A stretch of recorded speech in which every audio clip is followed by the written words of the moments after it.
"Daddy, please help her." The words were so soft, trembling, almost swallowed by the night wind, yet they cut through the darkness like a blade. In the dim alley behind the closed grocery store, a little girl's cry shattered the silence, and in that instant, Daniel Carter, a worn-out single dad who had just finished his late shift, felt something ancient and fierce awaken inside him. He didn't know who she was. He didn't know what waited in that shadowed corridor. But when he heard fear in a child's voice, something inside him refused to let him walk away. And within the next 60 seconds, his life, and the life of his daughter, Emily Carter, would change forever. Before we go deeper into this emotional journey, if you believe in kindness, second chances, and the power of doing the right thing even when no one is watching, please take a moment to like, comment, share, and subscribe to our channel. And tell us in the comments where you're watching from. It helps our stories reach more hearts like yours. Daniel had not imagined himself a hero. He was just a 37-year-old single father trying to hold life together with fraying threads. After losing his wife, Claire Carter, 4 years earlier to a sudden illness, he had promised himself he would raise Emily with enough love for two parents. But life had been cruel and demanding. Bills piled up faster than he could pay them, his aging car coughed smoke every time he drove to work, and he juggled two part-time jobs to keep the lights on. Still, he carried himself with quiet strength, the kind that doesn't shout, the kind that grows in silence. That night, exhaustion tugged at his limbs as he walked, grocery bag in hand. Emily was waiting at home, probably fast asleep with her stuffed bear tucked under her arm. He wanted nothing more than to collapse beside her, but the moment he heard that terrified little voice, everything changed. He dropped the bag, cans rolling across the pavement, and ran toward the alley. What he found froze his blood. A girl, no older than 10, was cornered by two grown men whose intentions revealed themselves in their sinister smirks and tightening grip around her wrist. The girl's cheeks were streaked with tears, her clothes dusty as if she had been dragged. For one heartbeat, Daniel hesitated. He wasn't trained, he wasn't strong, and he didn't have a plan. But he had a daughter at home, and he imagined Emily in that girl's place. The fear that shot through him burned away every trace of doubt. With a roar that surprised even himself, Daniel charged forward. The first man barely had time to turn before Daniel slammed into him, knocking him into the brick wall. The second lunged at him, throwing a punch that Daniel blocked with raw instinct. Pain shot through his arm, but adrenaline was stronger. He grabbed the girl, shielding her behind him as the men recovered. One drew a knife. Daniel's heart pounded, but he forced himself to stay focused. He kicked a loose metal pipe near his feet, snatched it up, and swung with desperation rather than skill. The knife clattered to the ground. One man fled immediately, the other stumbled back, cursed, and bolted into the night.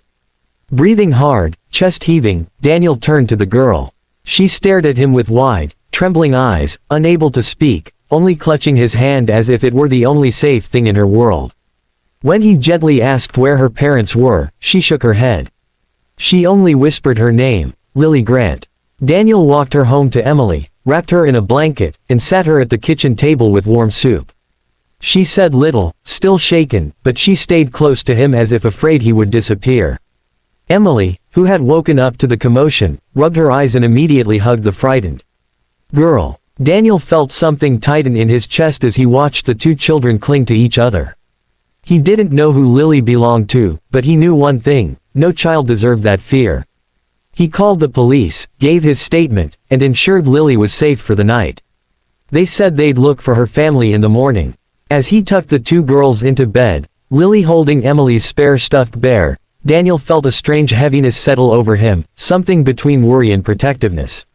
He didn't know that by tomorrow morning, his front door would open to a visitor who would turn his world upside down. Just after sunrise, a sleek black car stopped in front of Daniel's tiny, worn apartment building. A man in a crisp suit stepped out, broad-shouldered, tall, with an expression carved from years of authority. He looked entirely out of place among the peeling paint and cracked stair railings.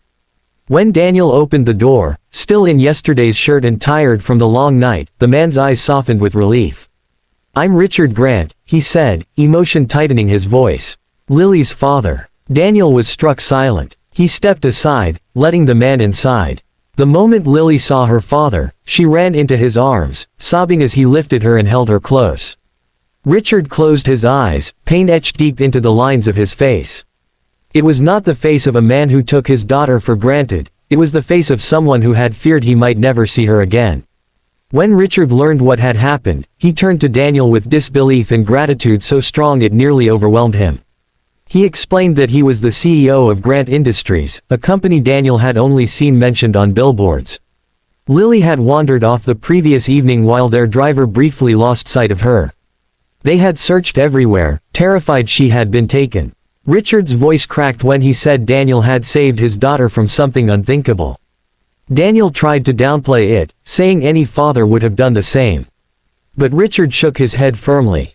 Not everyone would have risked their life for a stranger's child, he said. But you did. Over the next week, Richard visited again, first to thank Daniel properly, then to check on him, and finally because he genuinely wanted to understand the man who had protected Lily without hesitation. He was struck by Daniel's humility, his resilience, his quiet devotion to Emily. He saw the peeling walls, the overdue bills, the broken heater Daniel kept trying to fix, and the tired smile he wore to hide his struggles. To Richard, it was painfully clear that Daniel had been fighting battles alone for far too long. In the days that followed, something unexpected happened. The two families grew close. Emily and Lily became inseparable, filling the apartment with laughter Daniel hadn't heard since Claire passed away. Richard, who carried his own loneliness as a widower, found comfort in Daniel's sincerity. They talked for hours about life, about parenthood, about surviving loss and still choosing love. And slowly, Daniel realized he wasn't as alone as he thought. But the biggest change came one afternoon when Richard visited again, holding an envelope. Daniel opened it with confusion, expecting maybe a thank you card. Instead, he found a job offer, full-time, stable, with a salary that made his breath catch. Maintenance supervisor at one of Grant Industries' largest facilities. He blinked hard, unsure if he was reading correctly. Richard told him he didn't want to give charity, he wanted to reward courage and integrity. He believed Daniel deserved a chance to rebuild his life. For the first time in years, Daniel felt hope rise inside him, warm, steady, almost painful in its brightness. He looked at Emily, who grinned at him with pride, as if she already knew he deserved every good thing coming his way. The following months transformed everything. Daniel moved into a safer neighborhood. Emily started at a better school. Their home was warmer, not just because the heater finally worked, but because laughter filled the rooms again. And Richard, he and Daniel became more than friends. They became family in the most unexpected way, bound not by blood, but by courage, gratitude, and the shared love of two little girls who once hid from the world but now flourished in it. If this story has touched your heart, please take a moment to like, share, and comment. Your support helps us continue bringing real, emotional stories to the world. Before we end, tell us in the comments one thing you believe the world needs more of. Your words might inspire someone who truly needs it today. And in the end, Daniel Carter realized that sometimes life tests you not to break you, but to see how far your heart can reach. One act of courage, one moment of compassion, had rewritten the fate of two families. Where there had once been fear, there was now hope. Where there had been loneliness, there was connection. And where there had been two little girls trembling in the dark, there were now two bright souls who finally felt safe, loved, and ready to dream again. Sometimes heroes are not born. They are made in the moments when we choose to help a stranger, simply because it is the right thing to do.